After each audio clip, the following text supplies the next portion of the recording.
એક પતિ પત્ની બંને જણા આજે ખુશ હતા, કારણ કે એમની પત્નીનો જન્મદિવસ હતો એમ. એટલે બંને જણા સાથે હોટલમાં જમવા ગયા એમ. સરસ મજાનું ભોજન જમ્યા અને જમીને જેવા બહાર નીકળતા હતા, પત્નીને એના પતિએ કહ્યું એમ કે લે આ મારો મોબાઈલ, હું વોશરૂમ જઈને આવું છું એમ. અને પતિ વોશરૂમ જવા ગયા અને એક પતિએ જોયું એમના મોબાઈલમાં તો એક મેસેજ આવીને પડેલો હતો એમ કે મારા બાબુએ ખાધું કે નહીં. પત્નીએ તો તરત જ રિપ્લાય આપ્યો કે હા, તારા બાબુએ તો ખાધું તો છે અત્યારે હોટલમાં, પણ હવે ઘેર જઈને ખાશે એ અલગ.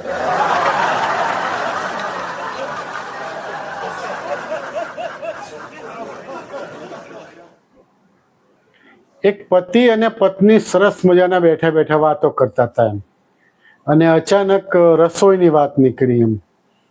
તો એમના પતિએ કમ્પ્લેન કરી કે જો હું તારી રસોઈની ખામી નથી કાઢતો, પણ જે મારી મમ્મી જે રોટલી બનાવે છે ને એનો ટેસ્ટ જ કંઈક અલગ હોય છે એમ.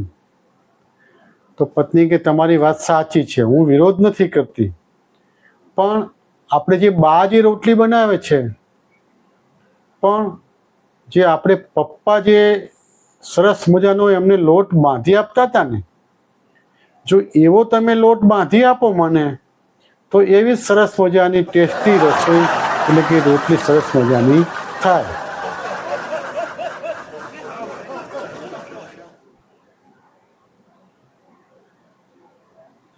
એક છોકરો અને છોકરી એકબીજાને પ્રેમ કરતા હતા અને એકબીજા રોજ રાત્રે ફોન કરે એમ. અને એક દિવસ એમણે ફરવા જવાનો પ્લાન બનાવ્યો કે ચલો આજ તો આપણે એકબીજા આખો દિવસ ફરીએ એમ. તે હજુ તો પહેલા દિવસે એમણે ફરવાની શરૂઆત કરી અને છોકરો થોડોક ભોળો એમ. તો છોકરાએ કીધું કે જો આજે હું જિંદગીમાં પહેલવેલો જ ફરવા આવ્યો છું કોઈક છોકરી સાથે, એટલે કંઈ ભૂલચૂક થાય, કંઈ મારી ભૂલ થઈ જાય તો તારે મોટું મન રાખવાનું અને મને નાનો ભાઈ સમજીને માફ કરી દેવાનું છે.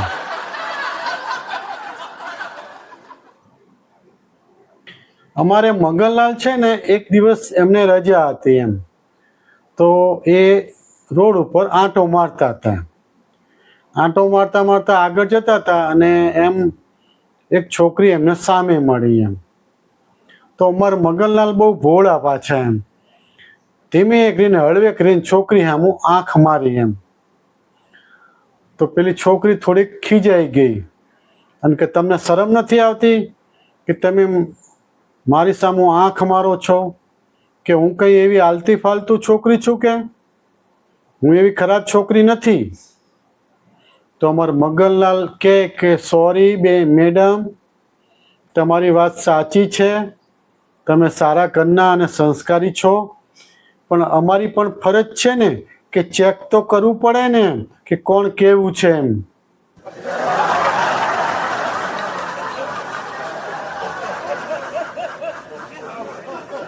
એક માસ્તર સાહેબ છે ને, પોતાના વર્ગમાં વિદ્યાર્થીઓને ભણાવતા હતા એમ કે આપણો ઈરાદો મજબૂત હોવો જોઈએ એમ. કે ઈરાદો મજબૂત હોય તો કોઈ પણ કામ આપણા માટે અશક્ય નથી એમ. કે પથ્થર સે ભી પાણી નિકલના ચાહીએ એમ.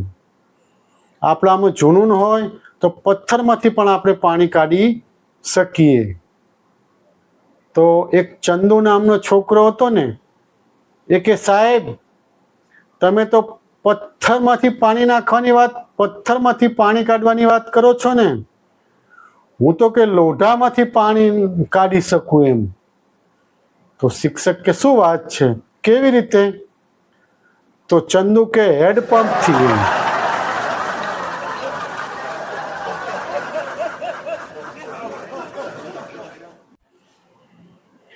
અત્યારે લગ્નની સિઝન ચાલે છે અને લગ્નના વરઘોડામાં તમે જુઓ ને એમ તો જાનૈયા ને એના નજીકના બધા સાફા બાંધ્યા હોય એમ, માથા પર આમ રજવાડી સાફા સરસ લાગે આમ, એક સાથે લોકો સાફા બાંધેલા નીકળતા હોય ને તો આમ જોવાની મજા આવે એમ.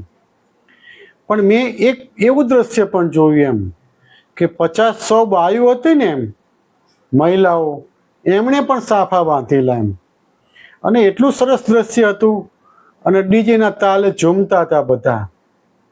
પછી મેં એક જણને પૂછ્યું એમ, આ આદમી તો બધા સાફા બાંધે છે પણ આ મહિલાઓ બધા સાફા બાંધવા માંડ્યા છે કે? તો મારી પાછળ એક જણે કીધું કે તમને ખબર છે, આ મોંઘવારીમાં મહિલાઓને કેસ ગૂંથણના 2,000 થી 3,000 રૂપિયા થાય છે. એના કરતા આ સાફો ઠઠાઈ દીધો 200 થી 300 રૂપિયામાં, મા ભાનો મા ભાવ ને બચત ની બચત.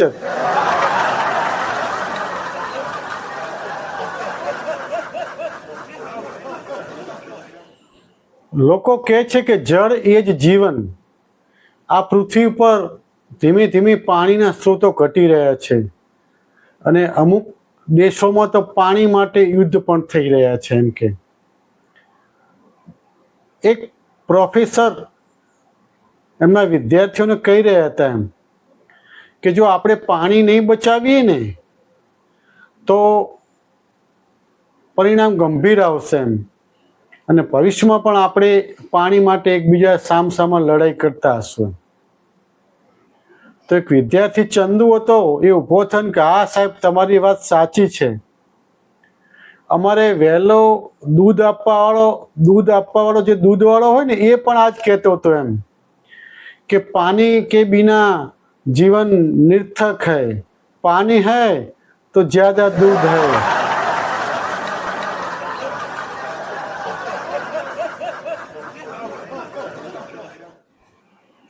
આપણે ગઝલકાર અનુપ જલોટા સાહેબ એક સારા કલાકાર છે, અને એ એક દિવસ પ્રોગ્રામ આપવા માટે ટેક્સીમાં જતા હતા એમ, અને સ્ટુડિયો પહોંચ્યા અને ટેક્સીવાળાને કહ્યું કે તું 40-45 મિનિટ રોકા, તો હું એક પ્રોગ્રામ પતાવીને આવું છું એમ.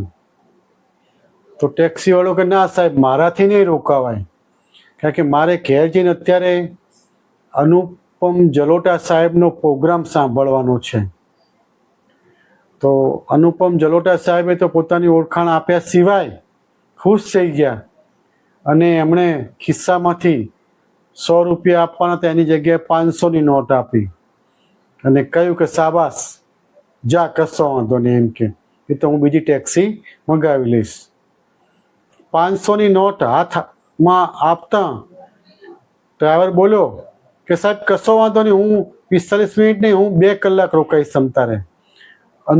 અનુપમ જલોટા સાહેબ કી કોઈ ચિંતા ના કરશો કે તમતારે, તો પછી સાંભળીશ કે એસી કી તૈસી કે.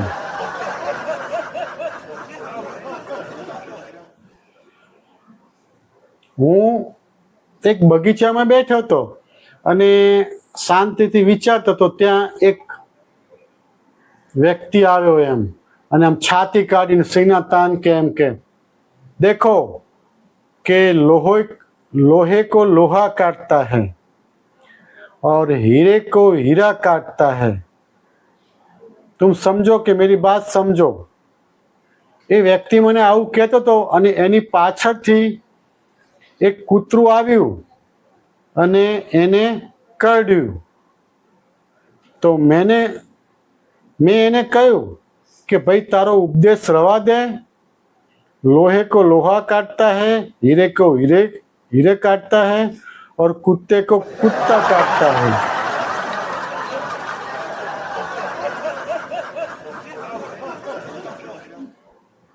એક વેપારી હતા અને પોતાની દુકાન ઉપર બેઠા બેઠા ધંધો કરતા હતા, પણ વેપારીને બિલાડી પાળવાનો શોખ એમ.